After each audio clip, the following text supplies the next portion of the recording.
family to witness and celebrate the marriage of Joshua Claude Mitchell and Melissa Sue Hansen. We thank you for being here. Harris, and Josh has been referring to me lately. I've known Melissa and Josh as a couple for almost as long as they've known each other, and I mean it when I say that it's an honor and a pleasure for me to be here presiding over their ceremony today. In doing so, they gave me complete creative control in developing the talk, with the one request that I try to incorporate pirate lore into the speech as much as possible. Unfortunately, or fortunately, depending on your view of pirate-themed weddings, I was unable to find much in pirate lore that pertains to marriage and love. Josh and Melissa's commitment to each other is evident to all who know and meet them. Because of this, I need not convince or explain to you, the friends and family who know them best, how much they love each other or how sacred of a bond they share. For Josh and Melissa, these are the more obvious aspects about getting married. So to avoid repeating what you already know, I would like to share some not so obvious anecdotes about the couple. It all started in Raleigh, North Carolina. The year was 1999, the year of strange days. While a fear-ridden public prepared for Y2K, Prince's 1999 saturated the airwaves in a much-anticipated revival. 1999 was the year that The Matrix was released in theaters, that Britney Spears' first album hit stores, and introduced MySpace to the internet. It was also the year that Josh and Melissa met. It's hard to imagine what we did before these times. Now, neither Melissa nor Josh were looking for love when they met in cyberspace. Sometime after the midnight hour, on a chilly February night, Poetic Sabotage, Josh's AOL alias, instant messaged NC Arc, Melissa's AOL alias. Melissa was one of 4 people online in Raleigh, North Carolina. And the only one that shared any common interests with Josh. Now, Josh claims that the Dave Matthews Band was their common interest and the reason that he messaged her. However, I know Josh, and I know better. Most likely, Josh was doing one of his bizarre member directory searches. Now here's how this works. What we would do, because we did this, I'll give you a little example, was we would find a screen name and then instant message that person asking them a question that is completely obvious in the screen name. So for example, if the screen name was Dolphin Girl California, we would instant message them, "Are you a girl in California that likes dolphins?" You may laugh, but it's still more original than ASL, question mark. Regardless of what the first message was, theirs was a match made in AOL Time Warner heaven. They just didn't know it yet. After 4 days of chatting online, they started talking on the phone, and not long after that, they met. It wasn't a date, and it wasn't even a planned meeting. See, at that time, Melissa was attending college and working at Outback as a server, and Josh worked at Office Depot. One of Melissa's job duties was to purchase supplies for the restaurant, and one of Josh's job duties was to check receipts of customers leaving the Office Depot. So one day, after many virtual conversations and telephone calls, the two found themselves face to face, with Josh asking to see Melissa's receipt for the item she had purchased. They knew what each other looked like because they had exchanged photos via email prior to this encounter. I'd like to point out to you all that the very first picture that Melissa ever emailed to Josh, he printed out and put in his wallet. It's still in his wallet. It's been there ever since, many years and many washes later. Their first date was at Carrabba's Italian restaurant. While sipping white chocolate mochas, Josh showed off his new cellular phone, a hot blue colored model. You must remember it was the 90s and cell phones were still pretty impressive then.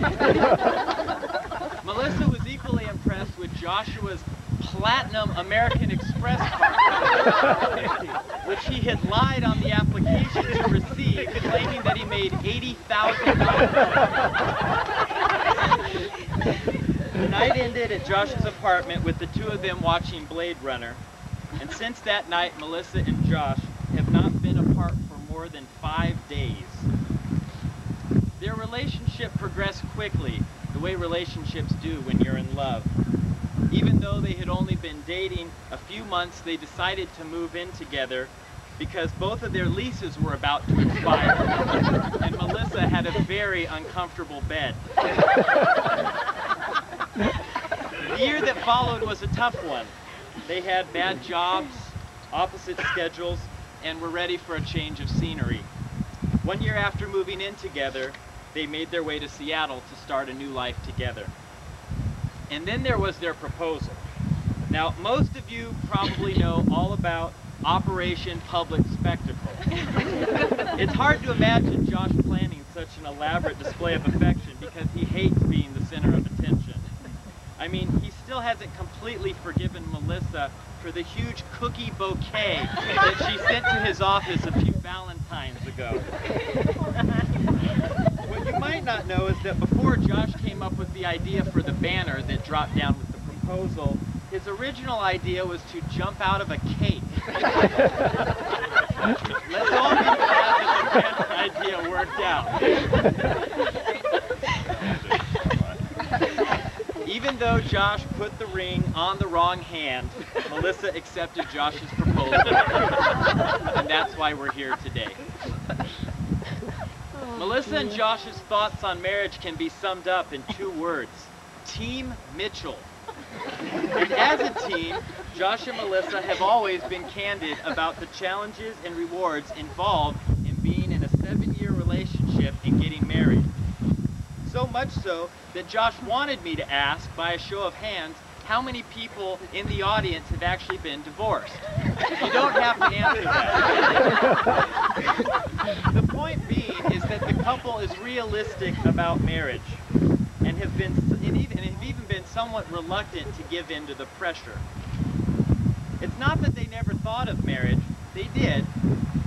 Their philosophy being, if we're still together 5 years from now, we'll deal with it then. Or as Melissa referred to it as avoiding the inevitable. Josh and Melissa are letting the world know they are together and deeply in love. They are making it known that they have made a lifelong commitment to each other. And they are also making it official that they are each other's sole beneficiary. In corresponding with your friends and family about your wedding, many of them shared with me their feelings regarding your relationship and marriage. I will share just a few. Of course, I heard from the moms first.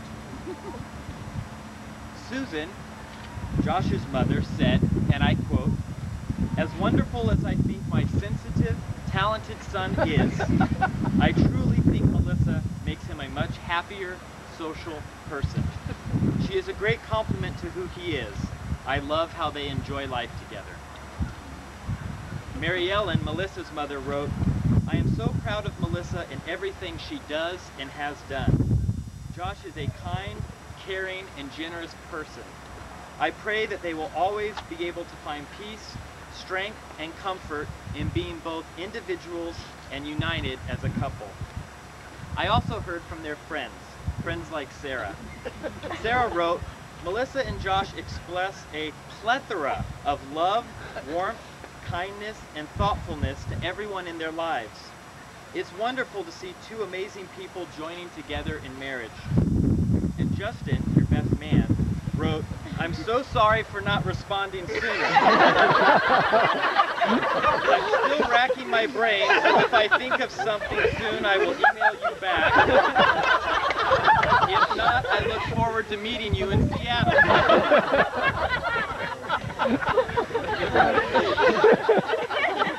These testimonials show the awe, admiration and lack of words those close to you have for your relationship with each other. Melissa and Josh, may this day be the start of a life more fulfilling than you can even imagine. And now it is time for the marriage vows.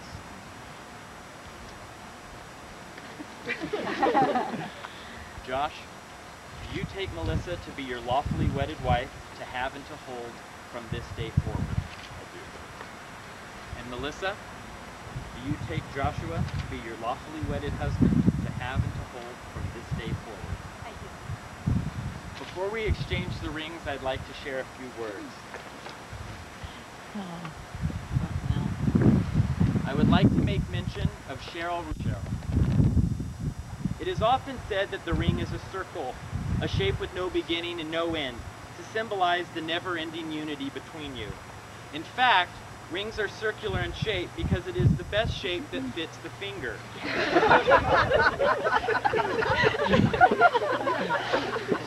Took a minute on that one. Your rings carry the potent double message. We are individuals, and yet we belong to each other. We are not alone. Now, Melissa and Josh, will you please exchange your rings?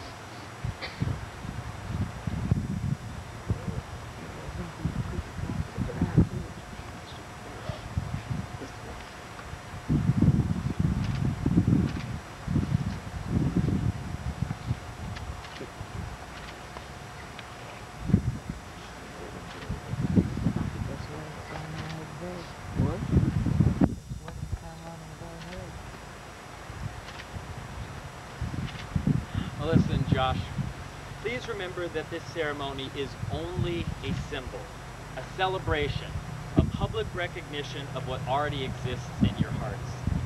It is your marriage and is not something created by state or religion. It is yours to define, yours to make real, yours to live.